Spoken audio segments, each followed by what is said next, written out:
Hi, this is Jill Murphy from Contemporary Clinic. Before we get started today, one of our top stories on Contemporary Clinic is about a study that found that higher rates of e-cigarette and marijuana use did not result in more EVALI in the United States. Today I'm speaking with Lukia Beverly, pediatric nurse practitioner and co-chair of NAPNAP's Immunization Special Interest Group, about National Immunization Awareness Month. How are you doing? Doing well. Thank you for having me this afternoon. Thank you so much for joining me. So my first question for you is, can you give a quick overview of your role at NAPNAP and your experience leading to this point? Certainly.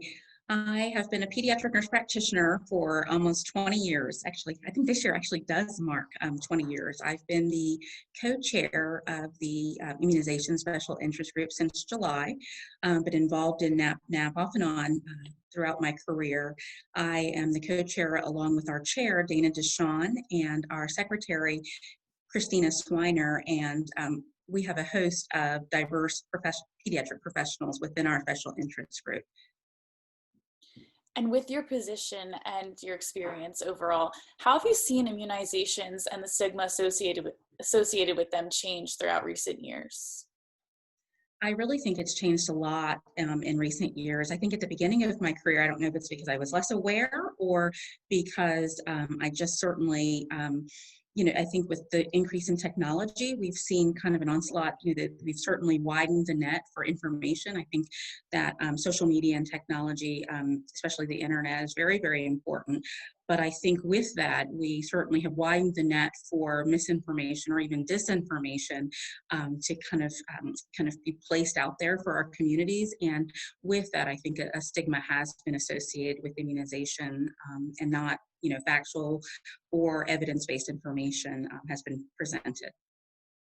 And would you consider the COVID-19 pandemic one of the main reasons that families are being more hesitant towards getting immunizations this season?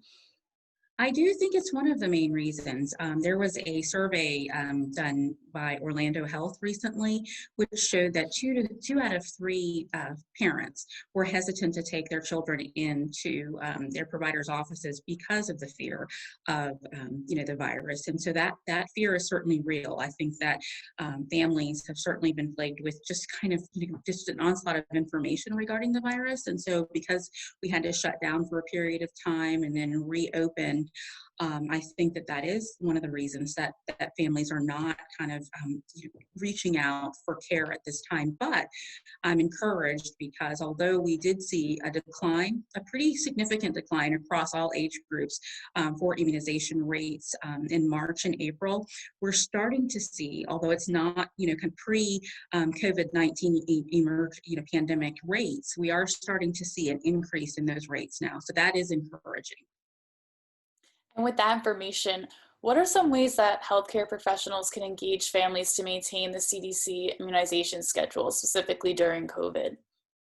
I think healthcare providers can it sounds very basic and simplistic in some ways, but letting families know that we're open, letting them know what strategies and measures we've taken to protect them and their children. We're physically distancing in our practices.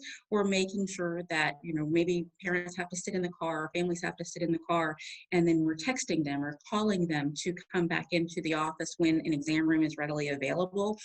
Certainly, personal protective equipment is being used for staff and for providers and patients and families using kind of frequent hand washing. Kind of our sanitation and disinfection efforts have increased tenfold. We've kind of increased our infection control protocols. So one thing that healthcare providers can do is certainly let families know what we've done to protect them. I mean, we're always working, even pre-pandemic, working to protect our patients and our families, but certainly the decision to reopen was not made lightly, and healthcare providers can certainly help communicate that to patients and families. And going back to your experience with pediatrics, how have you handled parent concerns about immunization visits? I think that has evolved in my 20 years. I'm in primary care, but most of my experience has been in primary care. And now as a mom, so I'm a mom of two teenagers. And so I certainly relate on that level first. I think that, kind of kind of peeling back those layers and getting down to the real kind of issue of fear. That's, usually in my experience, I've not experienced a parent come into the office who just blatantly did not want to immunize their children just for, but it's based on fear. And if we can kind of relate to that on, with other issues, then we can help families. And that's what I've used. I've actually used, I've been fearful of kind of letting my teenager drive for the first time, and that's based in love. So if we can relate on that level first, kind of, I know that you love your child, I know that you want to do the absolute best thing, then we can kind of grow that conversation into, science, looking at, where we've come, how far we've come with immunizations in this country, and how we can look to other countries to see what happens when we don't have access to immunizations or, very strong health systems. And so that's been my kind of my way of helping families to understand how safe immunizations are, and how immunizations and vaccines work to protect them. So first, kind of making sure that we kind of are kind of on the same plane of wanting to protect and keep our children safe. And lastly, what do you hope to see for the future of pediatric nurse practitioners in terms of immunizations, and also for the future of NAPNAP?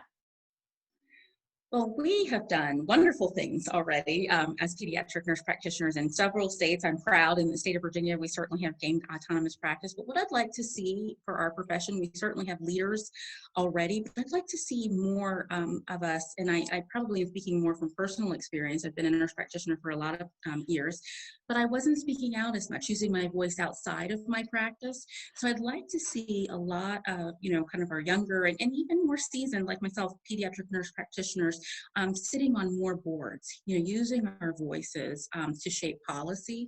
Our National Association of Pediatric Nurse Practitioners, NAPNAP, is certainly a wonderful resource, and there are certainly so many supportive measures. And so head on over to that website and take a look. But I'd like to see pediatric nurse practitioners in more leadership roles that help to shape healthcare policy, especially as far as immunizations are concerned. Lukia, thank you so much for joining us. Now let's hear from some of our other MGH Life Sciences brands on their latest headlines.